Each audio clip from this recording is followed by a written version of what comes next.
Welcome back जी। खान साहब की तैयारी मुकम्मल तकरीबन हो चुकी है इस्लामाबाद पर चढ़ाई करने की, और दूसरी तरफ हुकूमत की तैयारियां भी हम देख रहे हैं कि पूरी हैं। खान साहब ने तो टारगेट्स भी जो हैं वो दे दिए हैं। पंजाब में खास तौर पर खुसूसी हिदायत इस हवाले से जारी की गई हैं कि कहाँ से किस शहर से कितने लोग जो हैं वो लाने हैं, किस तरीके से तमाम चीज़ें होनी है। तो ऐसा लग रहा है कि ये जो लॉन्ग मार्च है वो करीब करीब तो है, लेकिन खान साहब उसकी कोई तारीख जो है वो बताने के लिए तैयार नहीं है, वो उसको खुफिया रखना चाहते हैं। लेकिन दूसरी तरफ हम देख रहे हैं कि हुकूमत भी इतनी गाफिल नहीं है, वहाँ पर भी तैयारियां जो हैं वो मुकम्मल कर ली गई हैं। बुखारी साहब, क्या कहेंगे आप इस लॉन्ग मार्च के हवाले से, जो कि अब बहुत करीब है, हम देख रहे हैं कि टलने नहीं वाला, ये होना है। और जिस तरीके की तैयारियां हमें दोनों तरफ से नज़र आ रही हैं, ख़ासतौर पर हम देख रहे हैं कि पूरा एक हफ्ता जो है वफाकी दारुल हुकूमत उसको सील किया जाएगा, फिर पुलिस की इजाफी नफरी, रबड़ की गोलियां, सब चीज़ें। तो ऐसा लगता है कि खुदा न खास्ता किसी जो महाजराई है वो सूरत हाल ना पैदा हो जाए, या जो लोगों के लिए ऑब्वियसली एक परेशानी की सूरत हाल, मईशत का हाल आपके सामने है, लेकिन फिर भी लॉन्ग मार्च तो होकर रहेगा, ये कहना है खान साहब का। देखिए, गुजारिश ये है कि इसको हम कह सकते हैं कि ये लॉन्ग मार्च फेज़ 2 है। फेज़ 1 हमने देखा था 25 मई को। अगर आप उससे पहले के इमरान खान के बयानात निकालें या उनकी पार्टी के जो लीडर थे, जो दावे थे उनके उस मार्च के हवाले से, तो आपको लगेगा कि ये उसके मुकाबले में तो कुछ भी नहीं है। उस वक्त ये कहा गया कि सुनामी एक आएगा, इंसानी सरों का समंदर होगा और तिनके की तरह बहा कर ले जाएगा हर चीज़ को। याद करें वो बयानात, मुझे तो उस वक्त भी हैरत थी उन बयानात पर, और आज भी मैं उसको हैरत से रिकॉल करता हूँ। और जो हाल फिर उसका हुआ, जितने लोग वो लेके निकले थे, जितने लोग अल्टीमेटली इस्लामाबाद पहुँचे, वो मार्च मेरे ख्याल से आंखें खोल देने के लिए काफ़ी होना चाहिए था। लेकिन वो ये कह रहे हैं कि इंतखाबात से पहले ये आखिरी कॉल है, तो यकीनन कुछ तो दमखम होना चाहिए। सुनिए, देखिए, ये परेशानी खान साहब की ये है कि वो जल्द से जल्द चाहते हैं कि इस्लामाबाद में हुकूमत उनके काबू में आ जाए, उनको दोबारा मिल जाए। इसीलिए वो अर्ली इलेक्शन की तकरार कर रहे हैं, इसीलिए वो उनकी बेकरारी बढ़ती जा रही है। जो दिन गुजर रहे हैं, हालात बेहतरी की तरफ जा रहे हैं। आप डॉलर की कीमत देख लें, आप पेट्रोल की कीमतें देख लें, आप इसहाक डार साहब वापस आ गए हैं। उनका तिलिस्म जो है वो, जिसको हमने मैजिक वैंड कहा था, आपको याद होगा जब हमने उनका इंटरव्यू किया था, तो वो उसके असरात नज़र आने शुरू हो गए हैं। जूं बेहतरी की तरफ जा रहे हैं, तू खान साहब की परेशानी और बेचैनी बढ़ती जा रही है।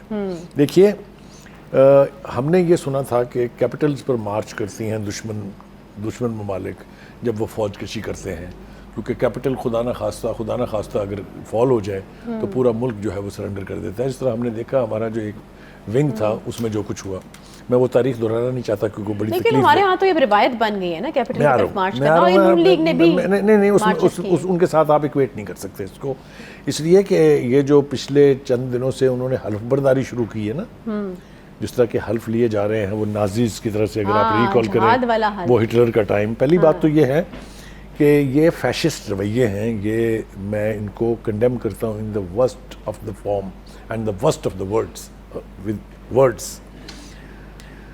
देखिए, वैसे तो न्याजी में से आप आई निकाल दें, अगर आई जो मैं करते हैं खान साहब, तो पीछे नाजी रह जाता है, और नाजी की हम रवायत का हवाला आपको दे रहे हैं। देखिए, मैं फिर आपसे ये कह रहा हूँ कि किसी सूरत में भी महाज कशी को इन हदूद में दाखिल करना कि आप ये कहें कि हम आके कैपिटल पर काबज़ हो जाएंगे, इसकी इजाज़त किसी ने नहीं देनी। ये तो शहबाज शरीफ साहब की हुकूमत है ना, और PDM की 13 जमातें हैं, वीक से वीक हुकूमत भी उनको इजाज़त नहीं देगी कि आप आके कैपिटल पे कब्ज़ा कर लें। इस दफ़ा जहाँ ये तैयारी दावा करते हैं कि हम बहुत बेहतर कर रहे हैं, इसी तरह से तैयारी दूसरी तरफ भी बहुत बेहतर है। रेड जोन को तो उन्होंने हैंड ओवर करने का फैसला कर दिया है ना कि जी वो फौज के पास जाएगा। मैं देखूंगा वो कौन सा माई का लाल है जो वहाँ खड़े हुए फौजी को क्रॉस करके आगे जाएगा। ये नहीं होना, उस तरफ का रुख नहीं करना है इन्होंने, ये मुझसे लिखवा लें अभी आप। दूसरी बात ये कि जब शेख रशीद साहब ने इस पे बयान दिया है, वो ये कहते हैं अजीम फौज अपने लोगों पर कभी गोली नहीं चलाई। किसने बयान दिया? शेख रशीद साहब। कौन है ये खत्म हो गए, ये खत्म हो गए। उन्होंने अपने आप को इमरान खान साहब का गुलाम बना के, इमरान खान साहब की शान नज़ूल में ऐसे बड़े बयान दे के अपनी औकात इतनी सी कर ली है। ये मैं आपको ज़िम्मेदारी से कह रहा हूँ। Nobody takes him serious, not only in by us और in the media, nobody takes him serious in the PTI, they hate him। اچھا ہمارے پاس بہت بات کرنے کو ہے اس میں، مجھے بتائیے گا پنجاب حکومت کس کے ساتھ؟ وہاں وہاں پہ بھی بہت کنفیوژن دیکھیں نا، آپ جب میں بات کرنے لگتا ہوں آپ مجھے بات نہیں کرنے دیتے. پہلے تو میں یہ بتاؤں گا کہ جب جس طرف ہم یہ تیاریوں کی بات دیکھ رہے ہیں نا، اور جو انہوں نے شیخو صاحب نے فرمایا ہے، اس کے مقابلے میں ثناء اللہ نامی ایک شخص ہے جو میں نے آپ کو پچھلی دفعہ بھی کہا تھا، آپ کو یاد ہوگا پروگرام دا کافی تھا ان کے لیے. اس نے بھی کہا کہ ہماری تیاری آپ تو کر رہے ہیں نا تیاری، ابھی میری تو تیاری مکمل ہے، آئی ایم ویل اکوپڈ. سو وہ جو پچھلی دفعہ تو سپریم کورٹ آ گئی تھی نا راستے میں، انہوں نے کہا ان کو آنے دیں. اب سپریم کورٹ نے بھی نہیں کہنا کیونکہ اس کے آرڈرز کی وائلیشن کی تھی خان صاحب نے، اور اگر یہ نہ ہوا تو اسلام آباد کے قریب کسی نے نہیں پھٹکنے دینا ہے. میں آپ کو بتا رہا ہوں. اب آ جائیں پنجاب گورنمنٹ. جی میں آ رہا ہوں اس طرح. پنجاب گورنمنٹ میں پہلے تو پنجاب گورنمنٹ کے اندر کے چودھری پرویز الہی صاحب کہتے ہیں ان کے جو وزیر داخلہ ہیں نا ہاشم ڈوگر صاحب، ذہنی توازن خراب ہے. اس طرف پہلے تو پنجاب گورنمنٹ کے اندر میں جو فساد مچا ہوا ہے اس کی بات کر لیتے ہیں. ہاشم ڈوگر صاحب یہ فرماتے ہیں کہ ہم سیکورٹی تو مہیا کریں گے لوگوں کو جو جائیں گے مارچ کے لیے، لیکن ہم مارچ کا حصہ نہیں بنیں گے. یعنی ہم لوگ لے کے نہیں جائیں گے مارچ میں، نہ لوگوں کے قافلے لے کے آئیں گے.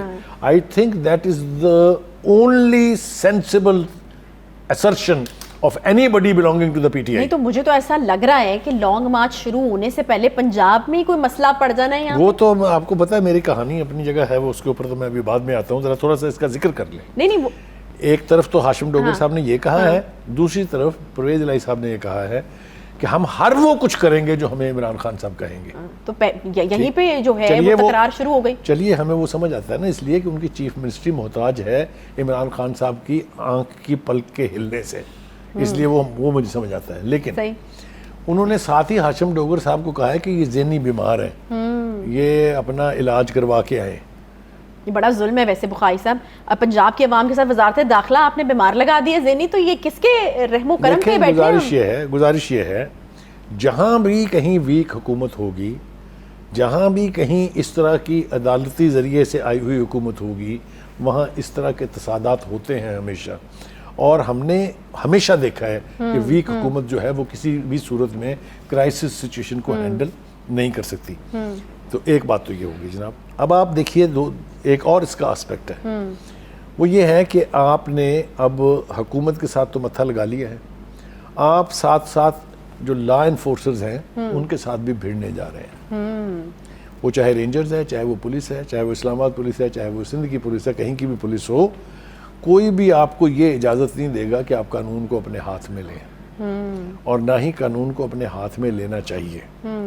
میں سمجھتا ہوں کہ رانا ثناء اللہ کی اس حد تک تعریف ضرور کرنی چاہیے کہ کیپٹل میں sitting as a interior minister یہ اس کی ذمہ داری ہے کہ وہ کیپٹل کا دفاع کرے.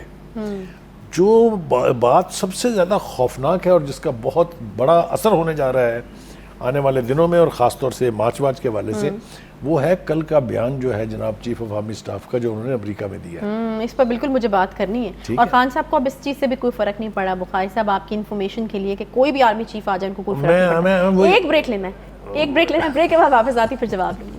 ساتھ رہیے.